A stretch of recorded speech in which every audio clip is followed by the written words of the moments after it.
돈 잘 버는 증권 매매를 듣는다. 냉정과 열정 사이네요. 정말 열정이 뜨거운 시장이고 냉정을 한편에 찾아야 될 그런 상황입니다. IBK 투자증권 영업부 박근영 차장님 함께하겠습니다. 어서 오십시오, 차장님. 네, 안녕하십니까. 뜨거운 시장인데요. 시장 분석 키워드로 하겠습니다. 첫 번째는 당면한 가장 큰 글로벌 증시의 현안이죠. 미국 조지아주, 우리가 미국 조지아주 상원 선거까지 신경을 써야 될 그런 글로벌 상황입니다. 소위 블루웨이브가 되면 이게 증시의 호지입니까? 악재입니까? 어떻게 해석해야 되는 거예요? 네. 두 가지 양면성을 가지고 있다고 봐야 되는 상황인데, 블루웨이브가 되면 결국 민주당이 장악한다는 이야기이기 때문에 결국 이제 법인세라든지 그다음에 기존의 테크 반독점 관련된 이슈가 있기 때문에 미국 시장의 증시 주도를 해왔던 테크 기업들의 조정세가 나올 수 있다는 점에서 일부 뉴스를 통하면 결국 블루웨이브가 실현됐을 때는 미국장이 한 10% 정도의 조정을 겪을 수도 있다라는 전망이 나오고 있는 상황이 그 때문입니다. 다만 그 블루웨이브가 됐을 때는 지금 현재보다 좀 더 강력한 경기 부양책이 추가로 지금 제시될 수 있고 상하원 관련해서 통과 여부가 상당히 좀 강력하게 가능성이 높아지기 때문에 이런 부분에서는 결국은 주가 수준은 우상향 그림을 그려진다는 또 반론이 있기 때문에 아마 블루웨이브 때문에 테크주가 빠지면서 시장이 조정을 받으면 여기에 따라서 비중 확대에 대한 기회로 삼는다, 이런 전략이 사실은 현재로서는 가장 현실적인 부분이 아닐까 싶습니다. 말씀드렸듯이 이제 지금 현재 공화당 50석, 민주당 48석 정도로 되어 있는 부분에서 이제 지금 조지아주 상원 결선이 상당히 중요한 상황인데요. 시간이 갈수록 지금 민주당이 우세하게 나오고 있는 상황이어서 상당히 블루웨이브 실현 가능성은 높은 현상으로 보고 있는 상황입니다.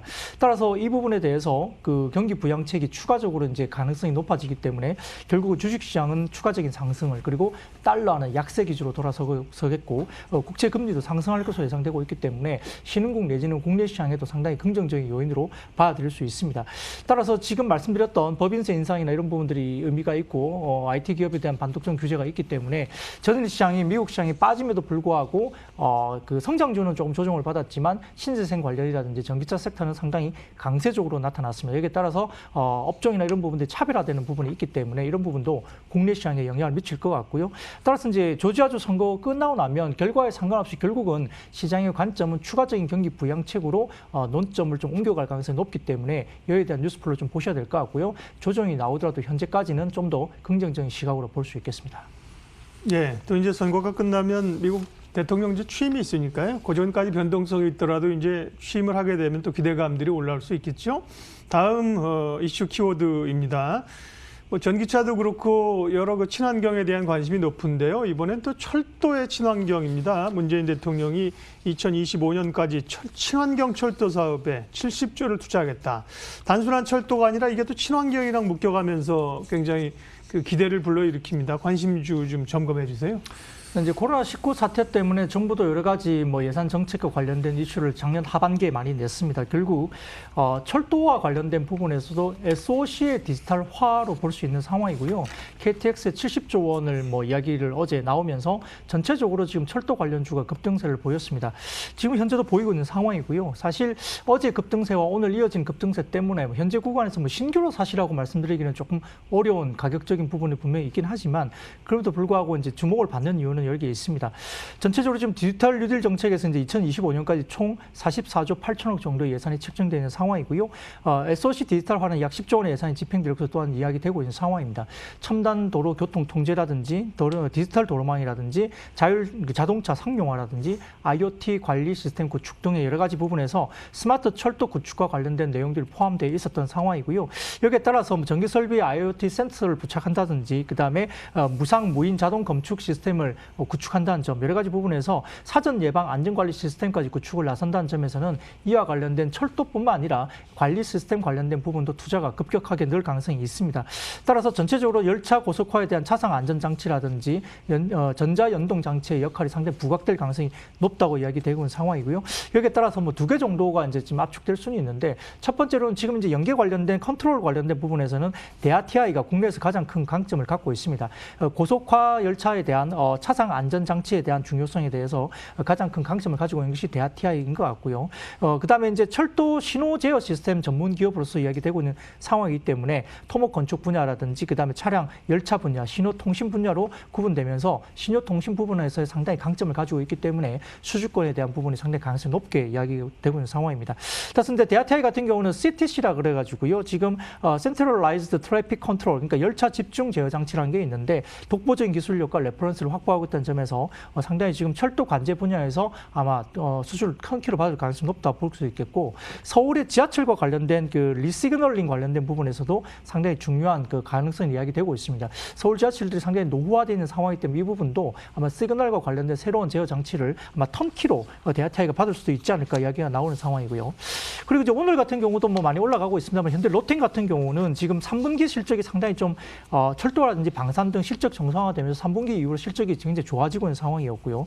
3분기 누적 신규 수주 규모가 이제 1조 8천억 수준인데 싱가포르의 LTA라든지 GTA A 노선 그리고 차륜용 장갑차 3차 양산 등의 호재가 있었던 상황이고요. 장애물 개척 전차 후속 양산 계약 등이 있는 걸로 보입니다. 올해 3조 원 이상의 신규 수주가 또 대두되고 있는 상황에서 방산에서 K2 전차 3차 양산, 그다음에 자주 도하 장비라든지 그다음에 다목적 무인 차량 등과 같은 이집트 카이로 1호선 등 철도 프로젝트가 또 기대되고 있는 상황이기 때문에 아마 수주 잔고도 올해는 9조 원을 상회할 것으로 예상되고 있어서 현재와 같은 우상향 그림을 충분히 설명될 수 있겠습니다. 예, 현대로템, 대하티아이. 현대로템은 뭐 이틀간 굉장히 강하게 올랐고요. 대하티아이는 그에 비하면 상승이 이제 좀 덜 반영된 것 같습니다. 다음 키워드 보겠습니다. 뭐 친환경에서 계속 이제 바람이 불고 있습니다. 바이든 행정부 출범하고도 궤를 같이 한다고 볼 수 있는데요. 현대차의 아이오닉 5 전기차 플랫폼 조기 출시. 게다가 뭐 중국 또 수소 전지 공장, 현대차의 바람머리가 대단하고요. 현대위아, 현대모비스 부품주들이 강하게 오릅니다. 현대차 그룹 점검할까요? 이제 사실 연초 어제 첫 거래일 때 현대차 그룹 관련된 자동차 섹터가 급등을 하면서 약간 뜬금없다라는 느낌을 시장에서 많이 이야기를 했었는데 이제 그런 것들이 결국 이제 그 테슬라 같은 경우가 올해 50만 대 관련된 이슈가 거의 이제 컨센서스에 맞게 충분히 이제 지금 팔았다는 점이 상당히 부각이 됐고 또 전기차 관련된 섹터 관련해서 뭐 오늘도 지금 폭스콘이 이제 중국의 그 관련된 업체에 대해서 상당히 좀 2천억 정도의 투자를 다시 시작했다는 점에서 이게 애플카를 받으려고 하는 건지 아니면 자체적으로 뭔가 지원만 하는 건지에 대해서 약간의 그 아직 논란은 있지만 그럼에도 불구하고 중국 시장에서 상당히 큰 폭의 투자가 이루어지고 있다는 점 그리고 최근에 이제 LG전자의 전장 관련된 이슈가 나오면서 지금 여러 가지 부분에서 이제 지금 애플카와 관련된 연동된 부분에서 그 LG전자가 일단 연말에 일단 이슈를 만들었다는 점에서는 전기차 섹터 관련된 부분에서 한 가지 레벨업을 시켰다는 부분은 충분히 가능합니다. 또한 현대차 그룹 같은 경우는 지금 아이오닉 5의 출시 일정이 다소 기대치보다 좀 빨라지고 있다는 점인데요. 일단 그 코나 EV 배터리 관련된 리콜로 인해서 출시 지연 우려도 존재했었고요. 전 당초 이제 4월 중에 출시가 예상됐지만 지금 이제 2월 중에 공개될 것으로 예상되면서 당초 좀 빨라지고 있는 상황입니다. 여기에 따라서 지금 조기 출시가 신차 완성도에 대한 우려를 좀 불식시키는 모멘텀이 되고 있는 상황에서 일단 현대차 그룹주도 상당히 좀 주목을 받고 있는 상황인데요. 아마 이제 아이오닉 5 같은 경우는 조기 출시가 이야기되는 이유는 이제 사전 예약이 진행됐던 상황 때문에 그런 상황인 것 같고 아마 이제 신차가 이제 2021년 6월에서 7월 중에 인도될 예정이기 때문에 생산 일정을 감안한다면 1분기 중에 국내 생산이 이제 시작이 돼야 된다는 점에서는 상당히 좀 빠르게 이례적으로 좀 진행됐다 볼 수 있겠습니다. 따라서 이제 현대차 그룹의 생산 판매 포트폴리오가 무게 중심이 기존에 이제 휘발유 관련된 그 자동차에서 전기차 섹터로 조금 이제 분명히 이전되는 분위기고 EGMP 관련된 기술력이 있다는 점에서 상당히 경쟁력이 올라온다. 그러면 완성차가 이제 전기차 섹터로 부분에서 밸류에이션이 레벨업이 됐다는 점에서는 결국은 부품주들에 대한 레벨업도 충분히 멀티플이 올라가야 된다는 점에서 주목을 받을 수밖에 없는 상황이고요. 여기에 따라서 지금 현대모비스 같은 경우는 구동 모터라든지 그다음에 배터리 모듈 그리고 인버터라든지 컨버터 그리고 수소 연료 전지를 하고 있는 현대모비스가 멀티플이 올라가야 되는 게 당연하다고 보이고 현대위아 같은 경우도 전기차 열관리 모듈이라든지 그다음에 모터 감속기 그리고 수소 연료 탱크 등을 한다는 점에서도 현대모비스와 현대위아가 최근에 이제 주가가 급등세를 보이는 것도 멀티플 상향의 근거가 될 수 있습니다. 또한 뭐 지배구조 개편과 관련된 이슈도 있기 때문에 모비스 관련된 부분도 상당히 거기에 대해서 반영을 하고 있다는 점에서 부품주들의 동반 상승도 충분히 가능하다 볼 수 있겠습니다. 예, 어제 현대차 관련주가 워낙 급등해서 오늘 좀 쉬고요. 만도 같은 경우가 다시 올라갑니다. 부품주 단에서의 어떤 그런 걸 보면 만도 같은 경우도 괜찮죠? 네, 전체적으로 네. 지금 나쁘다고 할 수 있는 상황은 아닌 것 같고 우리가 이제 예전에 휘발유 관련된 그 차량 관련해서 뭐 완성차 같은 경우도 밸류에이션을 높게 받기는 좀 힘들었거든요. 네. 근데 전기차나 수소차 섹터로 영역이 넓어지면은 뭐 테슬라가 100배가 넘듯이 현대차, 기아차 그리고 부품단에 대해서 기존에 받았던 멀티플보다 훨씬 더 추가적으로 멀티플을 받을 수 있다는 점에서는 주가 우상향 그림이 충분히 설명 가능할 것 같습니다. 키워드로 시장을 읽어봤고요. 종목까지 봤습니다. 전략 마무리하겠습니다. 다만 속도가 좀 빠른 감을 감출 수 없다. 이런 이제 고민들이 있는 거지 않습니까? 전략 좀 정리해 주세요. 네, 뭐 주가 상승에 대한 속도에 대한 부분들은 저희들도 사실 조금 난감할 정도로 뭐 시장에서 약간 쉬어가야 된다 이야기를 함에도 불구하고 지금 거침없이 올라가고 있기 때문에 따라가야 되느냐. 그러니까 조정을 기다리면서 약간 눌림에 사야 되겠다고 현금화했던 부분들은 상당히 당혹스러운 시장인 그렇죠. 것 같고요. 또 개별 종목보다는 지금 대형주들이 개별 종목처럼 막 이렇게 10%, 20% 이렇게 막 올라가고 있는 장이기 때문에 풍부한 유동성에 의한 힘이 얼마나 큰지 지금 보여주는 모습입니다. 거기다가 지금 올해 같은 경우에 그 코스피 기준 지금 EPS 상향이 작년보다 해서 당기순이익이 약 45%나 급증하는 모습이 보이고 있는 상황입니다. 따라서 지금 실적에 대한 어닝 서프라이즈 같은 종목들은 진짜 말 그대로 물방고기반 시장이기 때문에 여기서 어떤 섹터로 몰리냐에 따라 수급이 몰리면서 유동성이 결국은 시장을 굉장히 강하게 들어올리고 있고 몇 조 뭐 이런 종목들에 대한 부분들도 상당히 쉽게 들락날락거리면서 굉장히 주가가 강하게 올라가는 모습들이 지수를 견인하고 있는 모습인데요. 통상 이제 강세장은 이제 스스로 소멸하는 게 아니라 전반적으로 외부의 힘의 개입에 의해서 중단되는 경우가 상당히 많은데요. 이런 입장에서 봤을 때 강세장을 억누를 수 있는 외부 변수는 현재 그렇게 크지 않습니다. 반면 이제 4분기 실적에 대한 기대감이라든지 바이든 정부 신정부에 대한 기대감이 지금 좀 더 강하게 작용하고 있기 때문에 풍부한 유동성을 바탕으로 해서 주가가 강세를 보이는 상황인데요. 다 좋다고 이야기할 때 사실은 좀 부담스러운 게 분명히 맞습니다. 그래서 이 부분에 대해서 상당히 좀 주목을 해야 되는 부분인 것 같고요.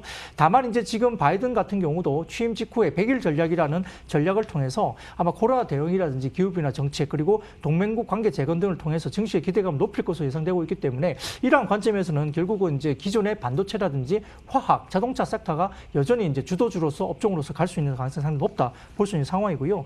이제 말씀드렸던 조지아주 재선거가 있는데 이 부분에 따라서 결국 블루 웨이브 가능성이 상당히 높다는 점에서는 결국 이 부분에서 클린 에너지 관련된 신재생 에너지 섹터라든지 그 다음에 상원에서의 걸림돌이 여지가 없는 대규모 부양책 기대감에 금융을 포함한 여러 가지 부분에서 시크리컬도 힘을 받을 수 있습니다. 오늘 같은 경우에 건설이라든지 조설, 철강 이런 부분들에 대한 시크리컬 업종들이 상당히 강세를 나타내는 점도 이를 반영하고 있다는 점을 나타날 수 있기 때문에 당분간 이런 업종들이 돌아가면서 올라가는 장 시작 충분히 가능하다 볼 수 있겠습니다.